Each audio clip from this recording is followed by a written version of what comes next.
Message de Marie, Mère des hommes, par la main de son messager, Roger Emmanuel, le 15 mars 1993.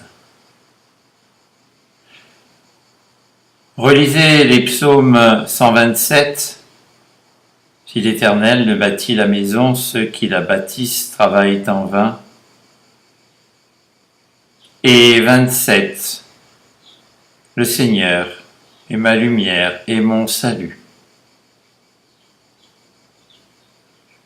Mes enfants, je suis auprès de vous tel le guide en haute montagne. Je choisis pour vous les passages les plus aisés et j'équilibre votre ascension afin de vous permettre d'accéder au sommet en toute facilité et félicité. Vous hésitez à vous appuyer sur mon amour, et pourtant, mes bras d'amour sont dirigés vers vous afin de soulager vos peines. Que la prière par l'Esprit Saint fertilise la compréhension et le discernement dans votre ascension. Mes enfants, les temps ne sont plus pour permettre à l'homme de se laisser aller et se vautrer dans l'immondice créée par l'ange déchu. Les temps sont à la prière et à l'écoute de votre Père éternel. Il vous fait discerner le bien et le mal et savoir toujours vous adresser à Dieu le Père afin d'activer l'exclusion définitive du malin. L'homme doit cesser de se repaître de l'ignominie due à sa lâcheté, sa veulerie, son égoïsme et sa condescendance envers les figures de la déchéance et de la puissance éphémère du mal. Que jaillisse de votre sein la parole divine et que son enseignement soit l'itinéraire de votre route. Mes enfants, que la lumière divine submerge vos désirs pieux et votre servitude pour l'amour et la paix divine. Je suis votre mère à tous, et mon chagrin déplore l'avenir de l'homme. J'apporte mon sacrifice quotidien afin que le combat ne soit inégal, et j'insuffle aux serviteurs du divin Père tout mon amour attachant. Je vous aime, mes enfants. Acceptez cet amour et présentez-le à mon Fils divin pour que soit célébrée sur le plus haut sommet la libération du peuple de Dieu. Dans l'avenir, la dislocation des États russes va s'accentuer, toujours sous l'effigie des différences ethniques. Même si les Rouges ont été malmenés et anéantis en quelques lieux, un noyau dur appelé par les hommes des modérés de la gauche vont rallier à eux tous les insatisfaits et vont creuser un fossé entre les races et permettre un renouveau éphémère des communistes. L'insatisfaction est à son comble dans bien des régions slaves, et l'horreur sera grandissante dans des combats féodaux pour l'apanage d'une doctrine, d'une religion, d'une supériorité factice et ingouvernable. Dans le monde entier, bien des frontières vont se resserrer et occulter un oubli partiel de la générosité et de l'amour envers autrui. Certains pays vont faire de la religion une nouvelle chasse à la sorcière, surtout dans les pays démunis de l'Est et de l'Amérique latine. Les tyrans ne sont pas morts, et leur force va évoluer au travers d'une religion détournée par l'homme et pour lui. Les éléments naturels vont continuer à marquer les peuples de certains bouleversements futurs, mais bien des pays de l'Est, de l'Inde et du Moyen-Orient vont accentuer leur pression sur le monde diplomatique par la possession de l'arme fatale.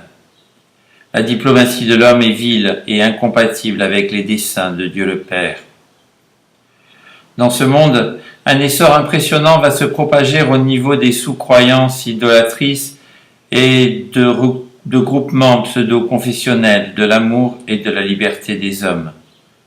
La religion elle-même sera atteinte par des idées déviationnistes et imputable à un manque de foi généralisé. Un consensus va s'instaurer progressivement dans le monde musulman et les partis vont se préfigurer et s'asseoir leur puissance suite au conflit de la Yougoslavie. Une répercussion de cette guerre aura lieu dans tous les pays industrialisés.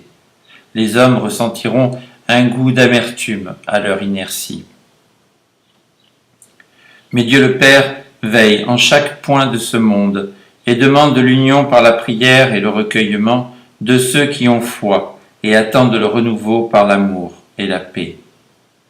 En ce point, de nouvelles personnes dans des lieux retirés vont être comblées des bienfaits du Seigneur Tout-Puissant et vont prodiguer la bonne parole en des zones désertiques de foi. Les pays d'Amérique latine et de l'Inde seront touchés par des grâces divines. Mes enfants, il vous faut suivre le chemin de Dieu dans l'écoute et le reflet de l'enseignement divin.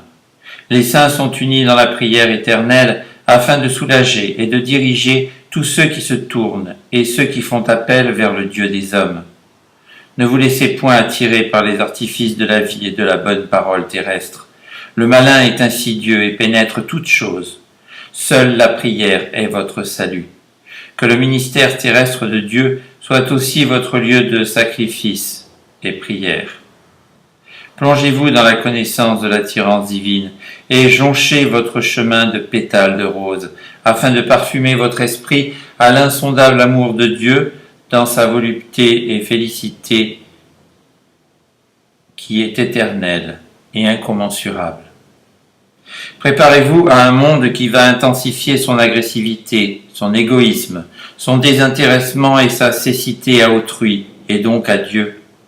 Sachez que la prière est une colonne étincelante qui éclaire le chemin jusqu'à Dieu, et celle-ci est présente chaque jour et pour l'éternité, car le feu de l'amour est et sera toujours présent chez les élus de Dieu.